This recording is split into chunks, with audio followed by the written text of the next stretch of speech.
Hello, my name is Brad Miller, and you're watching the Uninformed Opinion here on UWW-TV. We have a great show planned for you, as always. Stopping by is friend of the show, Michael Enlows, to offer his opinions on net neutrality. But first, we have a story here on how classes are being taught here at UWW. While many think of a classroom as being the only option for most courses, Chris Calvert Minor is changing that notion by using the game Second Life as a teaching tool. Take a look.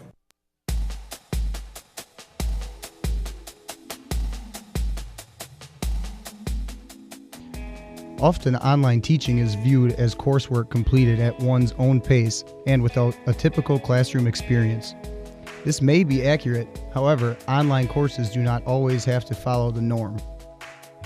It came to our attention that, here at UW-Whitewater, there is actually an alternative form of learning aside from just the standard classroom setting or an objective-based online course. It's called Second Life. To learn more, we opted to talk to Chris Calvert Minor, the trendsetter of Second Life here at UW-Whitewater. Second Life was made in 2003, so it's been around for a little more than a decade. And there's avatars, there's houses, castles, any kind of sim you can think, any kind of a reality you can think of is probably there. So Whitewater, we bought an island, and on the island I developed it quite a bit. It has so classrooms where I teach my introduction to philosophy course. If someone wants to make it, and they do make it, they can make it in Second Life. And then you can go there. A lot of places are open to the public. This interactive experience involves students meeting for class at set time periods, just like an ordinary course in the classroom. The difference between Second Life and discussion forum-based courses online is that students have that feeling of togetherness in Second Life. And just like so I have an introduction to philosophy course I teach, and students, we come to class, and I come to class, and we do it together face to face. Second Life, it's the same thing, except that we come face to face, but in a virtual environment. I have my avatar, they have their avatars, we come together in this kind of classroom, and we do class just like we would do in face to face. In addition, there is a group chat sidebar that allows for continuous flow of conversation, brainstorming, and questions to be addressed by the professor. When asked about flexibility, the associate professor of philosophy had this to say. Some people really find in online education, what's really nice about it is the flexibility. That's not quite the flexibility in Second Life. I usually teach in the summer, and we usually meet during like a, not night, but like a 5:30 to 6:50, so about an hour and 20 or so, 3 days a week. But it is kind of a set time. Although it may seem like a downfall, the goal of Second Life is to be the next best option to face-to-face learning. Chris claims beneficial thinking cannot take place without some sort of interacting, questioning, brainstorming, and the like taking place. And there's something to, all right, we're going to do it now. We're going to do it here. I think people pay attention more. A lot of students like having a little bit of direction too, just like anyone. It doesn't have to be a student, but even a professor. It's nice to just, okay, here we have certain times where we're going to really crank through the material. I'm not a big fan of other online forms of teaching where they're asynchronous, so they're not together, and neither the teacher nor the students really feel like they're ever together. And in fact, when I was first approached, do I ever want to do a philosophy course in online? I was like, shit, no. How would you do a discussion course where you're just doing discussion forums and it's so apersonal, impersonal, and but then I thought, well, Second Life. Second Life is, I describe it as a nice halfway house. If one's going to do it online, one has to do it online and not face to face. This is, right now the next best thing. As far as grading and attendance goes, everything has seemed to stay relatively the same between Second Life and Chris's classroom instruction. Currently, there are only a few courses offered in Second Life here at Whitewater, but Chris hopes to change that. Online courses can take weeks to set up. In Second Life, you can be on your way in under 1 week.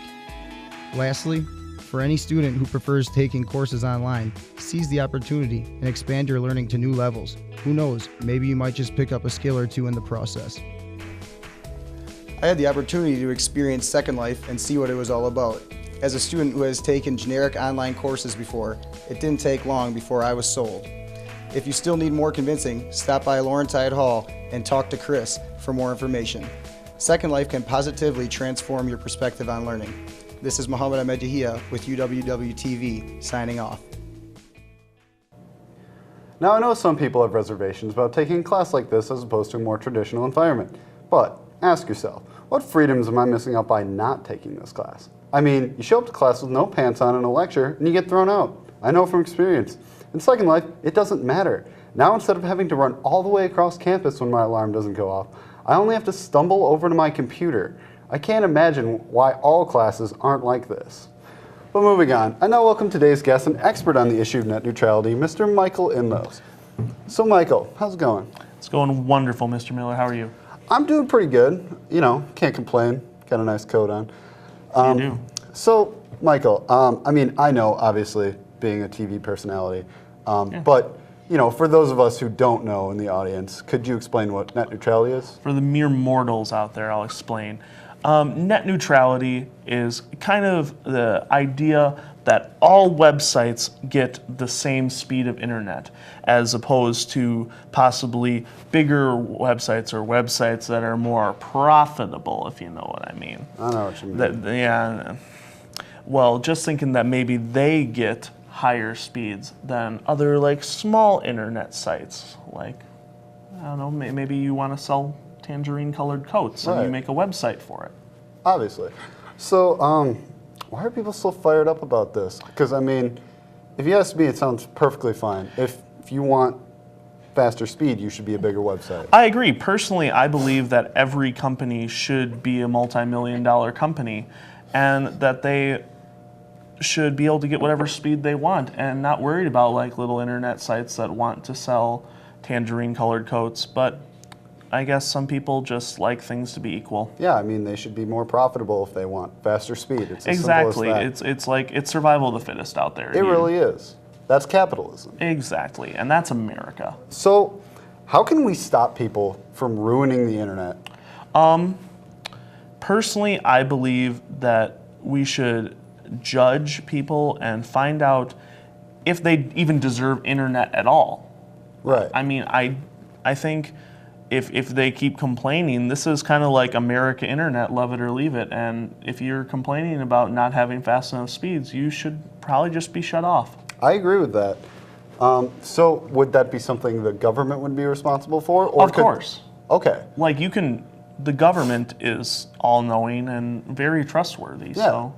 I mean, I've never had a problem with the government before. Me neither. Yeah. I mean, so...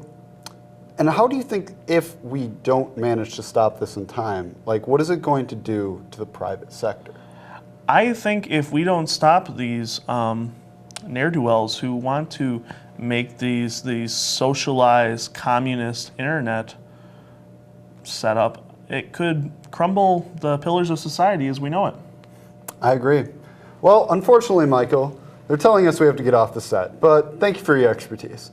I'm sure the audience has learned a lot. Anyway, that's today's show. I'll see you all next time I need to film a project. Thank you.